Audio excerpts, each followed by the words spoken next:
जय माता जी। दर्शक मित्रों, आज 8वीं नवरात्र है।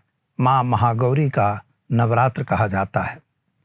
जिस तरह से शैलपुत्री से शुरू होके हम लोग कालरात्रि तक की माताओं का पूजन किया, आज प्रमुख देवी जो महागौरी है उसका पूजन करने का दिन आ गया है। महागौरी माता जो है वह वृषभारूढ़ माता है, यानी वृषभ पर उसकी सवारी है। पहले हम उसके स्वरूप का वर्णन करते हुए उनकी स्तुति करते हैं। श्वेते वृषे समारूढ़ा श्वेता वस्त्र सुरसुचिः महागौरी शुभम दद्यात् महादेव प्रमोददा। महादेवी कौन है? जो महादेव को प्रसन्न कर रही है। और कैसी है? श्वेता रूढ़ समारूढ़ा, श्वेत बैल पर वह सवार किया हुआ है, जिसके हम 4 हाथ हैं, जो हमको धर्म, अर्थ, काम और मोक्ष देते हैं। ऐसे 4 हाथ वाली वो माता है। और शुभम ददात, सभी का कल्याण वह चाहती है। ऐसी महागौरी माता है। उसके सभी वस्त्र और आभूषण जो हैं सफेद रंग के हैं। खास तौर पर माता ने त्रिशूल और दूसरे हाथ में आशीर्वाद की मुद्रा रखी हुई है। ऊपर वाले हाथ में उनके डमरू है और नीचे वाले हाथ में उनके जो मुद्रा है वह हाथ में बर मुद्रा है, यानी एक आशीर्वाद की मुद्रा है। यही मां गौरी है। जब पार्वती माता अपने तपस्या में लीन हो गई, चारों तरफ से धुआं, चारों तरफ के वायुमंडल की धूल, यह सब उनके शरीर पर लिपटता गया और उनका स्वरूप काल रात्रि स्वरूप हुआ। याद रखिएगा, काल रात्रि स्वरूप जब हुआ, सिद्धि की पराकाष्ठा जब सहस्त्राधार चक्र में पहुंचती है, तभी ईश्वर की कृपा प्राप्त होती है। और वहीं पर भगवान शिव की कृपा हुई। भगवान शिव ने उनको गंगा जल से उनको धोया। जब गंगा जल से माँ को धोते हैं, उसी समय माता का स्वरूप क्या हो जाता है? गौर वर्ण। क्योंकि भगवान शिव का जो स्वरूप है कर्पूर गौरम करुणावतारम, भगवान शिव भी कर्पूर गौरम है, यानी सफेद रंग के हैं। तो ऐसे ही माँ भगवती को भी जैसे उनका स्पर्श होता है वैसे वो गौर वर्ण हो गए।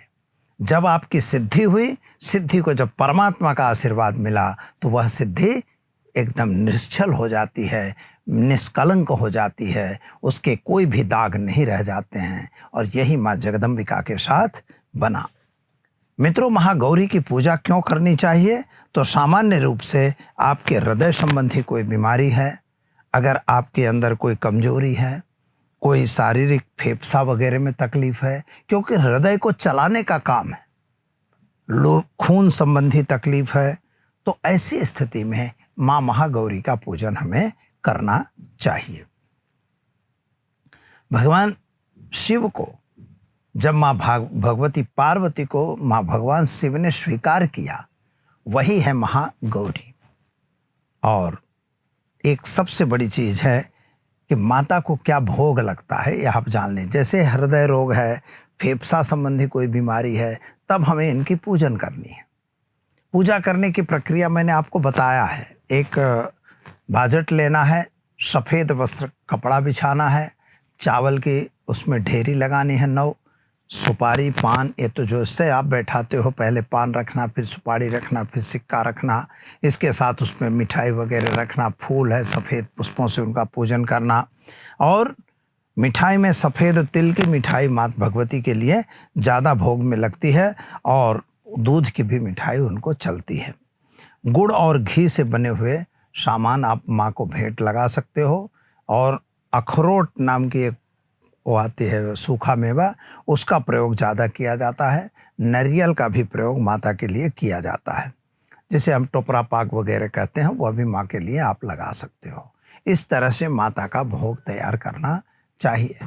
और दूध, केसर मिश्रित दूध भी माँ भगवती को भोग में रखना चाहिए। ऐसा करने से माँ भगवती खूब प्रसन्न होती है। यहाँ पर तुलसी उनकी औषधि बताई गई है। तो माता की औषधि के रूप में तुलसी, यानी फेफसा वगैरह की जब दिक्कत हो तो तुलसी का प्रयोग हम लोग जनरल करते भी हैं। तो ये बिल्कुल मैचिंग में है। तो ऐसे माँ भगवती की पूजा हुई। पूजा के लिए मित्रों सबसे पहले ओम गंग गणपतये नमः, पहले उन पे पानी छांटना है। पानी छांटने के बाद चंदन वगैरह लगाना है, कुमकुम लगाना है। इसके बाद माता को पुष्प से पूजन करना है।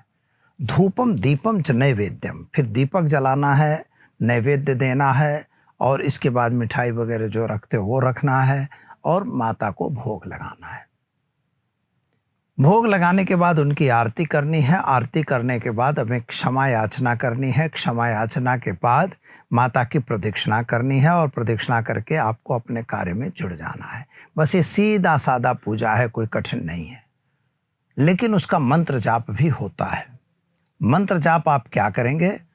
तो ओम गंग गणपतये नमः पहला मंत्र रहेगा, 1 माला। इसके बाद ओम ऐं ह्रीं क्लीं महागौरी देव्यै नमः, यह मंत्र रहेगा 9 माला। और इसके बाद ओम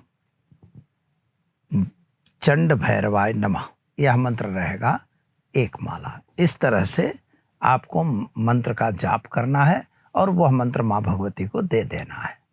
जिसको भी हृदय रोग है, फेफसा की बीमारी है, दमा है, खांसी है, इन सभी को वहाँ पर तुलसी रखने हैं, तुलसी के पत्र रखना है, और यही जो मिठाई अखरोट वगैरह रखे हो उसी का प्रसाद उस व्यक्ति को देना है।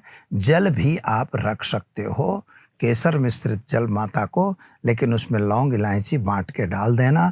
वह आप माँ को, मतलब जो भी व्यक्ति बीमार है उसके लिए आप तैयार करके दे सकते हैं। इससे उसको राहत अवश्य मिलेगी। तो दर्शक मित्रों, ये तो हमने जाना महागौरी माता का 9वां नवरात्र। चैनल में पहली बार जुड़ रहे हैं तो सब्सक्राइब कर दीजिए। वीडियो अच्छे लग रहे हैं तो लाइक शेयर कमेंट जरूर कीजिए। दर्शक मित्रों, दीजिए मुझे इजाज़त। कल फिर मिलेंगे नए विषय के साथ। जय माता जी।